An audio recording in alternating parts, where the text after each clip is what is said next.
Halo semuanya, kenalin nama aku Fitri Anissa dengan NPM 2012-3020 dari kelas C23 S1 Informatika. Kali ini aku akan ngejelasin apa sih butir-butir Pancasila itu? Ada yang tahu nggak apa sih butir-butir Pancasila itu? Yuk simak baik-baik penjelasannya. Nah, ini dia. Kita sekarang temanya akan mempelajari apa itu butir-butir Pancasila. Butir-butir Pancasila adalah uraian detail dari beberapa poin yang diturunkan dari substansi tiap sila dalam Pancasila sebagai upaya melaksanakan nilai-nilai Pancasila dalam kehidupan sehari-hari. Butir-butir Pancasila juga merupakan penjabaran dari makna dan tujuan masing-masing sila dalam Pancasila.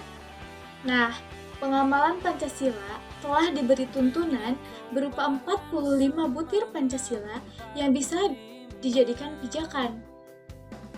Sila yang pertama, ketuhanan yang Maha Esa, ada 7 butir. Kemudian, ada kemanusiaan yang adil dan beradab, mempunyai 10 butir. Yang ketiga, ada sila persatuan Indonesia, ada 7 butir juga. Dan yang keempat, kerakyatan yang dipimpin oleh hikmat kebijaksanaan dalam permusyawaratan perwakilan itu mempunyai 10 butir Pancasila. Dan yang terakhir, keadilan sosial bagi seluruh rakyat Indonesia mempunyai 11 butir Pancasila. Sampai sini paham kan? Nah, yang akan aku ambil hari ini itu temanya berupa butir Pancasila ke-38, yaitu dianut dalam sila kelima, yakni keadilan sosial bagi seluruh rakyat Indonesia, itu ada 11 butir. Di antaranya, yang pertama, mengembangkan perbuatan luhur yang mencerminkan sikap dan suasana kekeluargaan dan gotong royong. Yang kedua, bersikap adil, lalu menjaga keseimbangan antara hak dan kewajiban, serta menghormati hak-hak orang lain, juga suka memberi pertolongan kepada orang lain, suka menjauhi sikap pemerasan terhadap orang lain, tidak bersifat boros, tidak bergaya hidup mewah, tidak melakukan perbuatan yang merugikan kepentingan umum, juga tidak bermalas-malasan atau bekerja keras, juga menghargai hasil karya orang lain, bersama-sama berusaha mewujudkan kemajuan yang merata dan keadilan sosial. Itu diantaranya butir-butir Pancasila yang ada di sila kelima. Nah, kali ini aku akan menjelaskan tentang butir Pancasila ke-38, yakni menghormati hak orang lain. Nah, menghormati hak orang lain diantaranya aku mengambil 5 poin. Yang pertama, ada pengertian menghormati hak orang lain itu apa, kemudian hukum menghormati hak orang lain itu bagaimana, kemudian etika bermasyarakat karena itu sangat penting, kemudian kepribadian yang berkualitas karena menurut saya itu sangat penting juga, kemudian yang terakhir, bagaimana sih cara kita menghormati hak orang lain itu. Simak penjelasannya ya. Yang pertama adalah pengertian menghormati hak orang lain. Hak dan kewajiban merupakan dua hal yang dimiliki tiap-tiap individu di dunia ini. Dalam menjalani kehidupan, kita wajib menghargai hak-hak orang lain atas dasar persamaan hak dan kewajiban.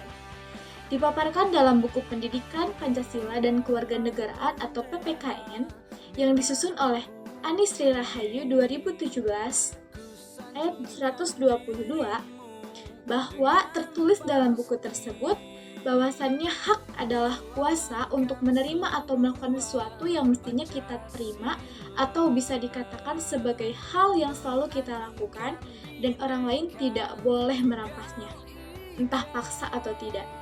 Dalam hal kewarganegaraan, hal ini berarti warga negara berhak mendapatkan penghidupan yang layak, jaminan keamanan, perlindungan hukum, dan sebagainya. Kemudian, poin yang kedua, hukum menghormati hak orang lain. Setiap orang wajib menghormati hak asasi manusia orang lain dalam tertib kehidupan bermasyarakat.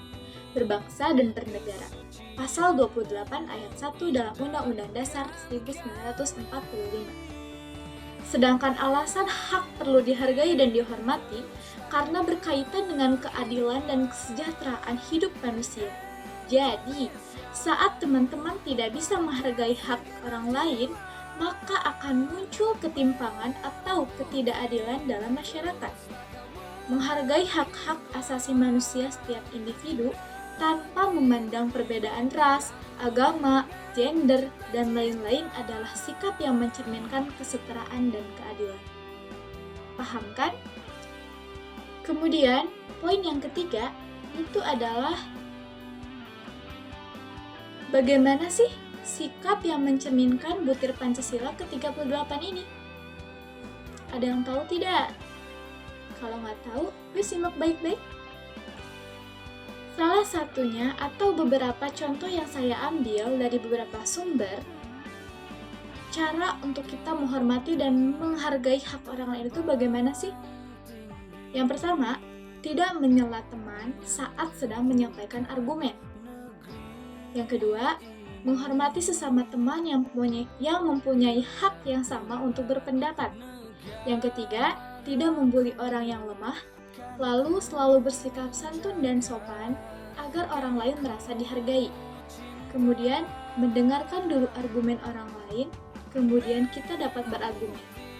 Lalu, usahakan tidak berdebat dengan orang lain, hindari percekcokan, harus bisa membaca situasi dan kondisi, jangan keluarkan kata-kata yang tidak baik didengar, tertib dalam berargumen, jaga perasaan lawan bicara.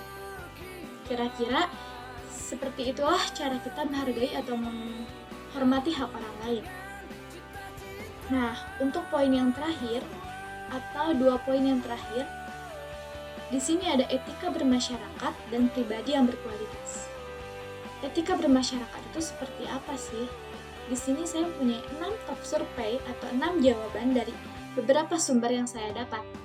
Yang pertama, tidak meludah di depan orang lain. Wah, itu bukan hal yang bagus ya. Yang kedua, berbahasa yang baik dan sopan tentunya. Yang ketiga, menggunakan pakaian yang pantas sesuai keadaan. Menyesuaikan ya. Yang keempat, tidak mendengarkan orang yang sedang menerangkan pelajaran. Mungkin itu yang tidak patut dicontoh ya. Kemudian, tidak berkata kasar apalagi kepada kedua orang tua. Wah, apalagi itu ya. Yang terakhir, suka mencaci maki orang lain.